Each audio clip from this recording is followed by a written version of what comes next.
Music is a language. That's what music is.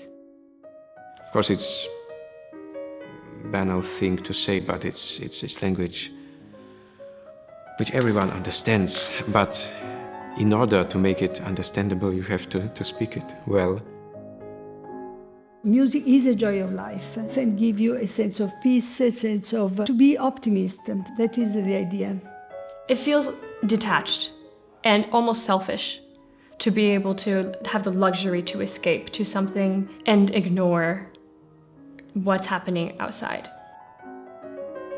Beethoven once wrote, "From one heart to the other heart." So the music is really in between, but is not a point, a precise point. It's a way to have a relationship, let's say. It pleases your ear, it pleases your soul, your brain. You know, it's this sort of full-blown, full-scale human massage, but that's not a definition that any encyclopedia would accept, so formally speaking, I don't know what music is. Obviously, I don't know, I can't live without it.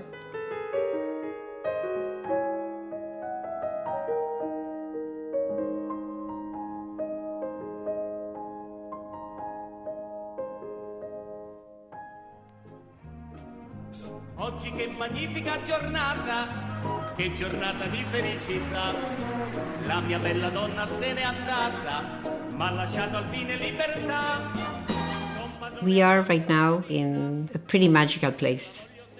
We are back in time. We're in a time capsule, surrounded by art, surrounded by an incredible collection of instruments, beautiful nature, in a little town in Briosco and Lombardy, and in this beautiful villa, which is, I think, a heavenly place for musicians and especially for pianists. We are at the Villa Medici Giulini. Really some kind of paradise. This pleasure is an history of love, you know. Love of art, love of music, love of my family, because I always spend my life with a beautiful object of art, a beautiful sensation of music. And that's why I study history of art and music. But and I never wanted to be a professional pianist. And the reason is very simple, because I have very small hands.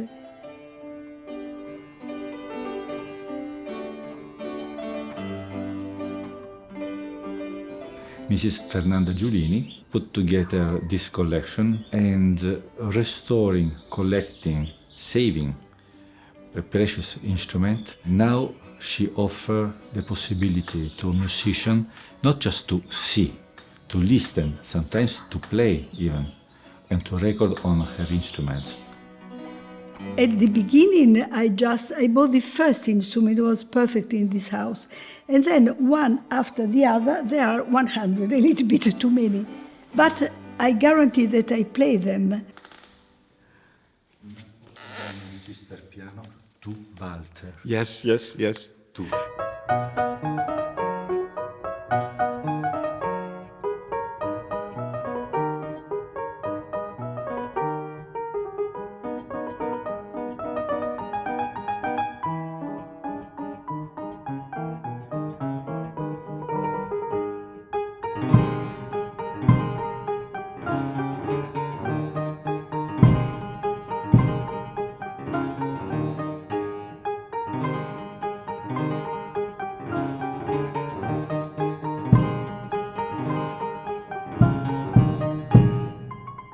Not just hear about the music, but really experience it is inspiring. I mean, going to I guess it's a museum of historic keyboard instruments, and then not just looking at them and not just sort of reading about them, but having a concert pianist, Francesco Libetta, sit down and play Beethoven Opus 110 in its entirety on Beethoven's instrument.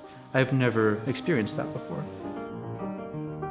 Music that we play connects to it quite naturally. Like if you walk out in the street today, if you've practiced Schumann and then you walk out in the street, nothing in our daily lives today looks like Schumann exactly, right? Whereas, things here tend to look, it seems to be connected more visually and directly and physically to that world. So to play any program of sort of genuinely ancient classical music in a setting like this, it has quite a special real feeling or authentic feeling vibe to it. Non più tra i farfalloni amoroso, notte giorno di torno girano. Music is not to sit in a practice room and practice 8 hours. When you come to a place like that, you can practice at home. You have to just practice a little bit, but take in the experience. Because at the end, it's not about practicing. It's about understanding and translating that into what they do. In this house, we live and love music. Live and love. Okay, this is my way of life, a little bit smiling, because you cannot be too serious. My favorite room is definitely the Blüthner Hall. I love that instrument. I mean, I don't love every Blüthner, but that one almost has like a historical instrument quality to it, which is really special, the sound-wise. And also, it's the only place in the building with Wi-Fi. So, you know, that's a plus.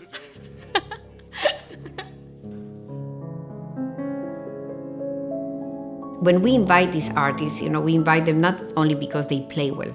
We invite them because they're unique human beings. They are innovators. They think outside of the box. They are free spirits. Those are the artists that I gravitate to. You don't need to be with a teacher, an academic teacher. I think it's important for an emerging artist to be in front of these great artists. And I think that when they're in contact with these artists and they play for them, it's a life-changing experience.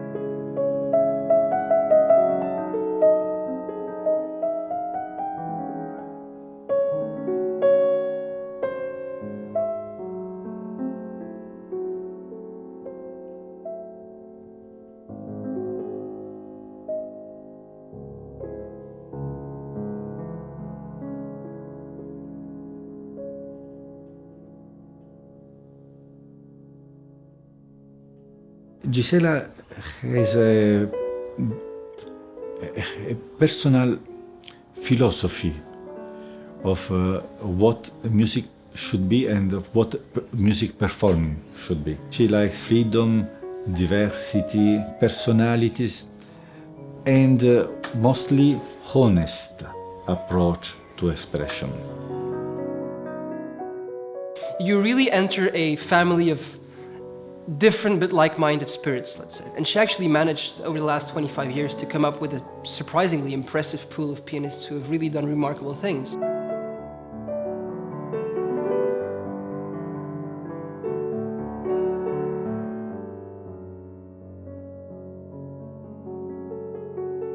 She said it herself that she just invites musicians if she thinks that musicians are good, not because they have first prizes and not because they have great names. And I like it a lot that this festival is, Germans say, like gegen den Strom, against the flow, and that Giselle and her team, they have their own taste, their own understanding of piano playing, which is very close to my own, and probably that's why we also have such a friendly relationship. I always say the festival belongs to all these artists. It's not just of the organization. It belongs to all of them. They are not outsiders, they are insiders. It was fun, a little scary. This is the future, you see. All of you are the future, you know?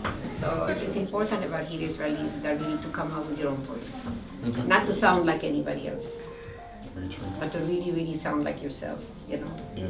And this is a great talent. He came to Miami when he was like 14? 14, yeah. 14, yes. This is what the whole thing is all about. We bring these artists to set the parameters, and then you have these kind of results, and then you guys will be responsible for what's yet to come. Yeah, greetings.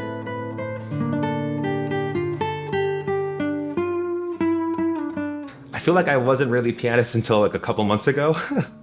All I could care about was technique. I learned to look past the technique. One of my favorite pianists is Martha Argerich. I love her so much because she tells a story every time she plays.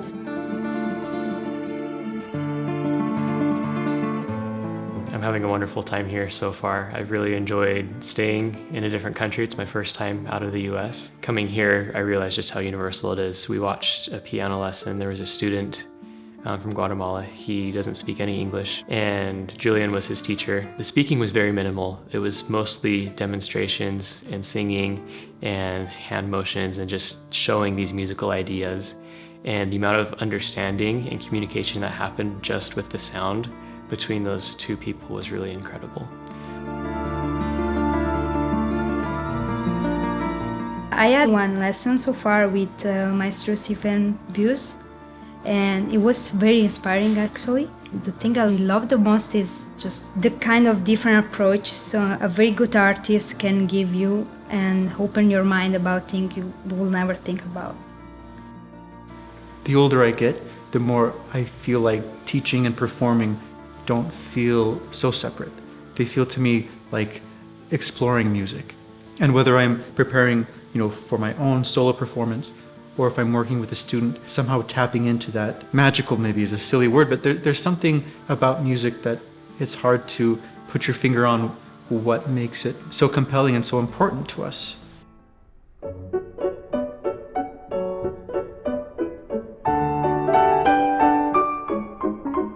So far, I've had a lesson with Dmitry Ablogin, and he's really, such an inspiration. I loved it so much, and these artists have so much to offer that 1 hour, it's not nearly enough to extract all of that information from. The students, they're craving for knowledge, and that's why it's actually doesn't matter if the level is high or if there is more or less experience, because music stays the same language, and you can teach it.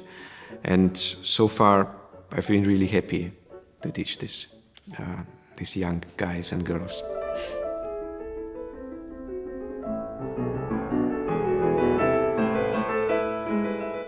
I don't believe that teaching is a real activity. I'm sure that learning is an important activity a student does. So the only general rule is that you should do music honestly. The mission is really to discover this kind of artists that are rare today. Like I always say, when we invite an artist, we don't invite them because they have great reviews or they won competitions. Honestly, I never read reviews. I really couldn't care less if they won any competitions. So every artist that is here is because I heard them, they touched me, and I said, okay, I want them here. Mi fa sognare, mi fa tremare, chissà perché, fior di margherita. Miami International Piano Festival come here because they have a lot of students, and what I'm delighted to do is to give to the young pianist who really has chosen a very difficult job in their life. They are not financial, not economic, but music. And they all know that it's difficult to become rich through music, but you have a passion. Of course, it's not easy, especially sometimes for the most gifted ones, it's not easy to come here. Yes, we have granted many scholarships. Our sponsors really believe in what we are doing. And when there's somebody of real talent, there is no way I would refuse them because financially they cannot afford it.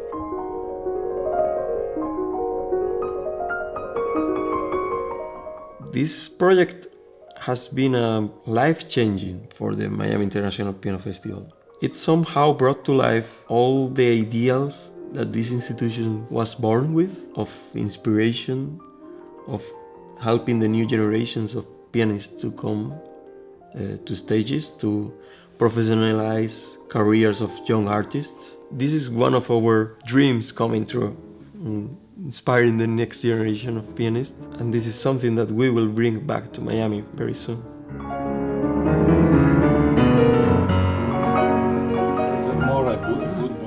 His musical dignity. Is it good? Is it good? I don't know. Mamma mia! Mi piace.